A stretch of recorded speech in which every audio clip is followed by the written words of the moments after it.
Gen 3 has too much water. The Scarlet and Violet trailers were just happened, really, for me. I wasn't particularly excited about them or upset about them. What's happening to me? I used to love Pokemon. I would marathon the games when I was starting the series. Pokemon X, then Pokemon Black and White, then Platinum, then Gold and Silver and Crystal, then Gen 1. Like, it was non-stop, but now it's just... I don't really care anymore. I mean, I still like the idea of Pokemon, but overall, I just don't feel like I'm as big as a fan as I used to be. You know, no. This can't stand. This absolutely cannot stand. I need to get back into the Pokemon mix. And the only way I feel I can do that is by playing a game that is absolutely revered by everyone in the Pokemon franchise. But what game is that? Hey, black and white, why don't you? Black and White it is.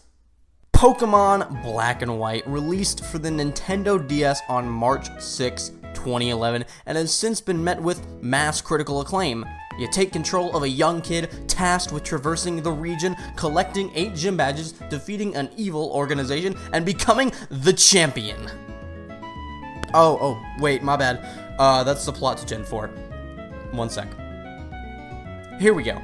You take control of a young kid tasked with traversing the region, collecting 8 gym badges, defeating an evil organization, and becoming the champion. This game is known for many things, being one of the last hurrahs for one of the highest selling game systems of all time in the Nintendo DS, with its predecessor, the Nintendo 3DS, coming out less than a month later. It's also known for its fully animated sprites, its heightened emphasis on the story, and also only having Gen 5 Pokemon available to catch during the main game. Wait, only new Pokemon? Oh dear. Now, a while ago, I did make a video on Pokemon Black and White highlighting the problems I had with the game, much like I may do here.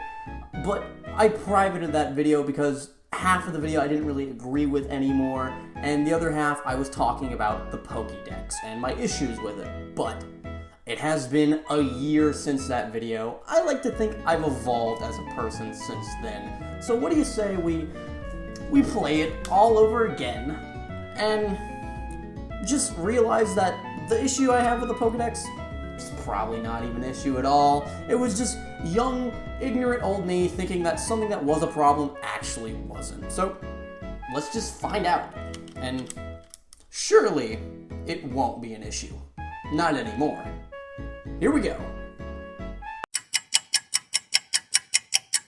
Nope, it's still an issue. Yep, alright. Okay, I have a confession before I start.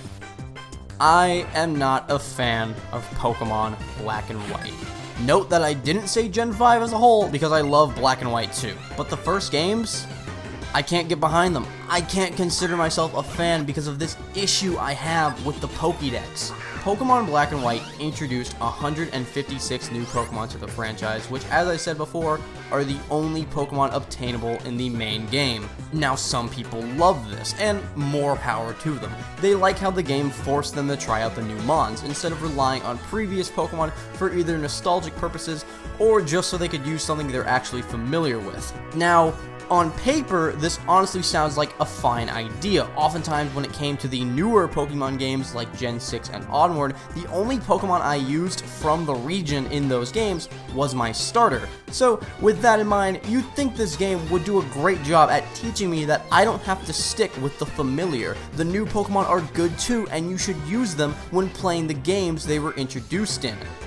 But honestly, Black and White made it to where what I said couldn't be further from the truth. Black and White taught me that I should never limit myself to just the region's Pokemon, because 9 times out of 10, I'll have a bad time. And that's mainly because of how Black and White's Pokemon are structured. Now, I am in no way referring to their designs, because going onto any platform and saying, oh, this Pokemon has a great design, this Pokemon has a bad design, is honestly stupid, because that is very subjective. Some people think Gen 1 have the best designs, some people think Gen 1 have the worst designs. I'm not here to judge. One of my favorite Pokemon is Simisage. I can't judge with an opinion like that. But there are many objective things we can look at, things like the Pokemon's stats overall, the Pokemon's typing overall, combined with the said stats and moves they learn, the level they evolve, we'll get to that one. All of these are things I factor in when looking at not just Black and White's Pokédex, but every Pokédex, and many of Black and White's Pokemon have issues in the areas I listed. And the fact that these are the only Pokemon you can use means you have no other way to counteract these problems. Take Generation 7 for example. One of the issues I've heard be said about the Pokemon of Alola is how there aren't many that are fast, and there's not that many to begin with only 88 Pokemon that are from Alola. Given this, you can assume how restricting it may be to build a team comprised of solely Alolan Pokemon. You'll likely end up with a team that's on the slower side, and you might end up with a lot of your party sharing the same weaknesses. However, this isn't a real negative, as you aren't limited to just Alolan Pokemon. In fact, not counting Alolan Pokemon, there are 315 other Pokemon in the Alola Dex to catch and use. This eliminates the speed issue that many Alolan Pokemon share, because just simply catch a fast Pokemon that's not from Alola. Problem solved. But with Pokemon Black and White, without trading or transferring, you can't. Which means that the problems that Unova and Pokemon share as a whole are magnified, because there's no other Pokemon to counteract these problems. Case in point, the late evolutions. Oh boy. Look, everyone and their mother knows that many Unovan Pokemon take forever to evolve. So many won't be fully evolved until the high 30s or low 40s, with a few even going beyond that into the 50s and one into the 60s in Hydreigon. A lot of these Pokemon only evolve once too. This means that if you were to use these Pokemon, you'd be stuck with their pre-evolved forms for a large chunk of the game. Take Chandelure, for example. Awesome Pokemon, great stats, cool design. However, you're stuck with Litwick until level 41 until it evolves into Lampent, where you can then use a Dusk Stone. That means you're rocking with these stats until then. It's a struggle, to say the least. And the problem is, there's just enough of those kinds of Pokemon to where the argument, just don't use them, doesn't exactly work, because if you do that, your options drop fast. Another issue with there only being Unovan Pokemon is that it makes the early game a slog due to how limiting it is. So many of the early game Pokemon are just bad. Snivy is a bad starter, let's be honest, with Superior being a speedy tank that can't even really tank because of its mediocre HP and defenses and 5 weaknesses. Patrat is a horrible regional Ronin that can't work as an HM user. The Purloin line are weak and frail dark types. The Pidove line has decent physical attack but learns mostly special moves for some reason. Audino is a poor man's Clefable. No one except for me seems to like the Elemental Monkeys because you're pretty much forced to use them for the first gym, and their stats aren't exactly the greatest. I still love them though, the little hooligans. The Woobat line is all speed and nothing else.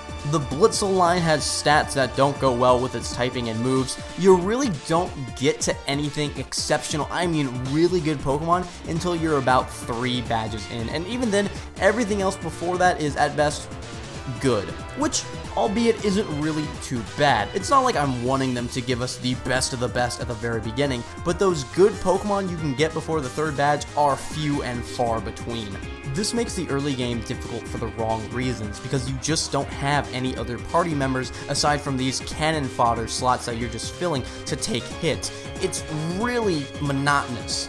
But speaking of those great Pokemon, let's talk about those as well. Now when it comes to Unova's best, not only are they the best in Unova, a lot are some of the best Pokemon of all time, a casual playthrough or otherwise. You got Excadrill, Seismitoad, Crocodile, Darmanitan, both the fossil Pokemon are really good, Ferrothorn, Scrafty, all of these Pokemon don't evolve extremely late, they have good stats, good moves, good abilities, they really are the cream of the, and most of them have similar types and weaknesses, great.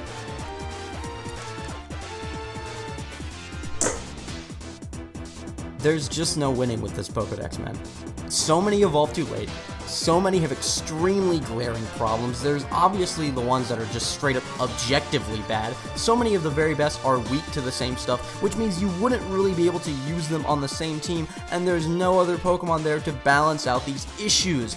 That's my main problem with Black and White. Not that it forces you to just use new Pokemon, but that the new Pokemon share so many issues and problems that it makes playing the game less enjoyable for me, because building a team in Black and White feels way less fun and way more convoluted than other generations. The idea of only using new Pokemon, like I said, sounds really good on paper, but once you see these problems being placed front and center in Black and White, it becomes way more of a problem than you might expect. I would go so far to say that building a team in Black and White is a chore, with a barren early game filled with next to no good Pokemon, a solid mid-game hampered due to so many similarities between the best Pokemon, and a sluggish late game due to Pokemon after Pokemon evolving like they have all the time in the world. Look, I understand the game has positives to say about it. I understand why it's revered as one of the greats. The higher emphasis on the story, the expansive post-game, the visuals, the music. All of that comes together to make Pokemon Black and White better than the issues I have stated. I know that. But when it comes to the kind of person I am and what I look for in a Pokemon game, I'm sorry. Black and White fails for me. Black and White 2, on the other hand,